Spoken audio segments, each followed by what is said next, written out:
Dieu merci, Joe Rogan et J.D. Vance en parlent maintenant. Regardons ce qu'ils ont à dire, mais le fait que des gens soutiennent le terrorisme en Occident comme si c'était une bonne chose, ce n'est pas le cas, c'est dangereux, et nous en avons assez. Regardons ce qu'ils ont à dire à ce sujet. Ce qui me terrifie, c'est que si Daesh faisait exploser une nouvelle, Le pire serait qu'un État adopte la charia. oui, ce serait une mauvaise chose. C'est le pire des scénarios. Et je pense que toutes ces personnes qui s'insurgent contre le concept d'islamophobie doivent vraiment comprendre ce que cela signifie et de quoi vous parlez. Et dire que c'est une idée scandaleuse et ridicule qui n'arrivera jamais, c'est un peu déjà le cas dans certaines sociétés. C'est vrai, c'est vrai, c'est vrai. Et il y a des exemples. Le Minnesota a-t-il lancé l'appel à la prière? Il y a un endroit au Minnesota, je crois, où ils font des appels à la prière. Au niveau du gouvernement local, je pense effectivement que cela se produit.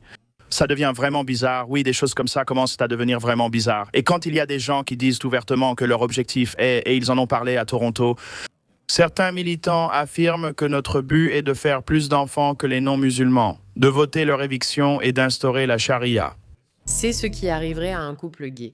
D'ailleurs, c'est exactement ce qu'ils prévoient de faire. Moi, ce n'est pas une théorie, c'est ce qu'ils font à Gaza.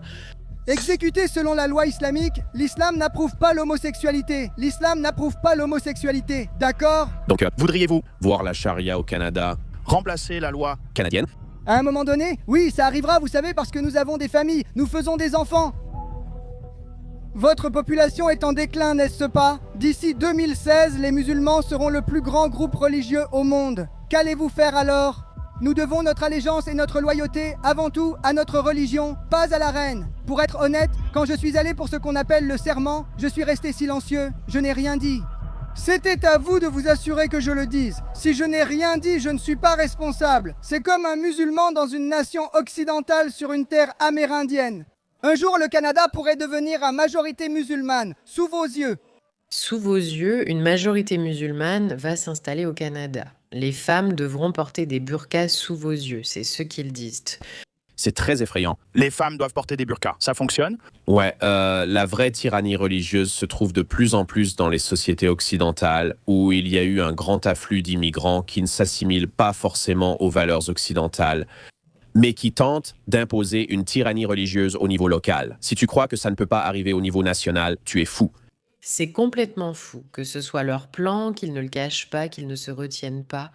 Et nous disons, l'Amérique ne doit pas lutter contre le terrorisme islamique car cela profite à Israël. Bon. Quelle sorte de stupidité est cela? Il y a des gens au Canada qui disent nous allons faire plus d'enfants que vous, nous allons instaurer la charia, nous allons prendre le contrôle. Ça se passe aussi au Minnesota. Ce n'est pas l'Iran, ce n'est pas l'Afghanistan, ce n'est pas le Kurdistan, ce n'est pas je ne sais où, c'est au cœur des Amériques que cela se passe.